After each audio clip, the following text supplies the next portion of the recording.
السلام عليكم، ازي حضراتكم؟ عاملين ايه؟ فيديو جديد مع فيديوهاتنا سلسلة ازاي تشطب شقتك. نتكلم عن نقطة فنية الفترة الأخيرة، يمكن آخر كام سنة كده بقت مهمة جدا.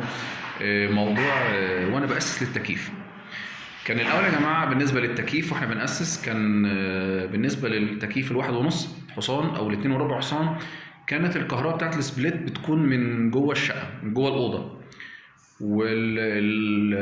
والتكييفات الاكبر من كده بتبقى الكهرباء بتاعتها من الكمبريسور، بتكون بره الشقه خالص.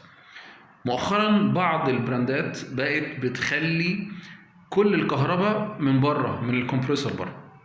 فانت اسست خلاص ومحرت وعملت النقاشه، فتيجي تجيب السبليت بعد كده صاحب الشقه يجيب التكييف بتاعه، يجي يركب السبليت ويركب الكمبريسور. طب عايز تلاقي النوع اللي هو جابه او البراند اللي هو جابه مثلا مش ما بيقبلش جوه كهرباء، لا بياخد بره. طب ايه الحل؟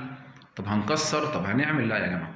ففي التاسيس مؤخرا بقينا بنعمل حاجه مهمه، اللي هو نمسك عصايه من النص، بنودي ماسوره فاضيه بنطلعها مع ماسوره الفريون لغايه الكمبريسور بره. فبالتالي لو الواحد والله جاب البراند اللي بياخد من جوه كهرباء تمام، من بره كهرباء نوصل، ما تبقاش في حاجه متعطله. فتريك حبيت اشاركها مع حضراتكم، ومع فيديو جديد ان شاء الله ازاي تشطب شقتك. السلام عليكم.